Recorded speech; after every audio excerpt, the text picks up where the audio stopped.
Hello दोस्तों, स्वागत है आपका एक नई वीडियो में। आज अगला जो टॉपिक हम लोग पढ़ने वाले हैं उसका नाम है एथिल एमीन। ठीक है, और ये मोस्ट वांटेड हो सकता है। हम ये नहीं कर रहे कि यही लॉन्ग में आ जाएगा, लेकिन इसमें सर 3 नेम रिएक्शन है। इसकी जो प्रयोगशाला विधियां हैं वो एक तो हाफमान ब्रोमो एमाइड अभिक्रिया नेम रिएक्शन है, दूसरी स्मिट अभिक्रिया भी नेम रिएक्शन है, और इसकी जो रासायनिक गुण है यानी केमिकल प्रॉपर्टीज है वो कार्बिल एमीन अभिक्रिया। यानी तीनों चीजें मोस्ट इंपॉर्टेंट है। प्लस अभी हम आपको बताएंगे कि यहां पर बीच में हम फोटो भी लगा देंगे जहां पर इसकी प्रयोगशाला विधि का चित्र बना होगा। सबसे पहले इसकी प्रयोगशाला विधि क्या होती है? प्रोपेनामाइड की ब्रोमीन और NaOH से क्रिया कराने पर एथिलमीन प्राप्त होता है। लो भैया, प्रोपेनामाइड एमाइड कौन होता है? जहां पे CONH2 होता है उसे एमाइड कहते हैं भाई। तो C2H5CONH2 का नाम है प्रोपेनामाइड। ठीक है, ब्रोमीन मतलब Br2 और NaOH यानी कास्टिक सोडा, इससे कराई क्रिया बनेगा C2H5NH2। इसका नाम है C2H5 माने एथिल, NH2 माने एमीन, नाम हो जाएगा एथिल एमीन। ठीक है, साथ में K2CO3 KBr और H2O बचा है। सर बैलेंस इतना मैटर नहीं करती, अगर आपने इसे बना भी दिया तब भी आपको नंबर मिल जाएंगे। पूछेगा प्रयोगशाला विधि का सचित्र वर्णन कीजिए, तो यहां पर अभी हम चित्र लगाते हैं, आप इसे देख लेना और स्क्रीनशॉट लेना। ठीक है,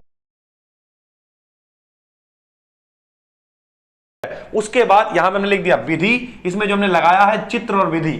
ठीक है, ये आपने स्क्रीनशॉट ले लिया होगा। अब भौतिक गुण क्या होते हैं इसके?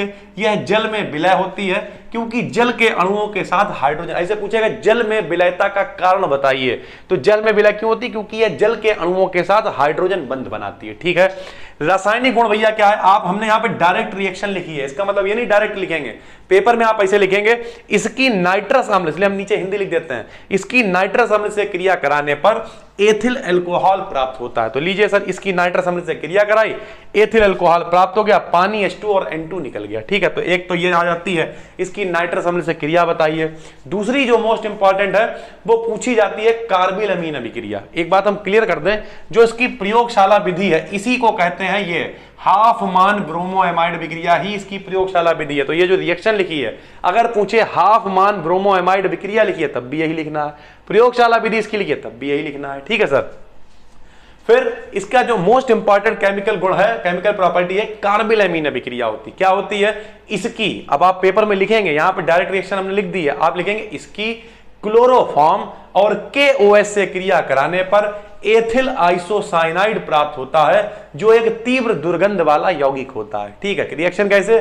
C2H5NH2 एथिलमीन की क्लोरोफॉर्म CH3 KOH से क्रिया कराई, यह बना C2H5NC यानी एथिल आइसोसाइनाइड, साथ में KCl और H2O बच गया। ठीक, स्मिट अभिक्रिया भी इसे बनाने की ही विधि होती है। क्या होती है? अलग से भी पूछ सकता है या इसकी विधि भी पूछ सकता है। कार्बोक्सिलिक अम्ल जिसमें COOH होता है वो कार्बोक्सिलिक अम्ल होता है। ठीक है, तो कार्बोक्सिलिक अम्ल की हाइड्रोजोइक अम्ल से, हाइड्रोजोइक अम्ल का फार्मूला क्या है? N3H। तो ये लीजिए सर, कार्बोक्सिलिक अम्ल C2H5COOH कार्बोक्सिलिक अम्ल की N3H यानी हाइड्रोजोइक अम्ल से क्रिया कराने पर एथिलमीन यानी यही C2H5NH2 प्राप्त होता है, साथ में N2 और CO2 निकल गया। ठीक, तो ये मोस्ट इंपॉर्टेंट है।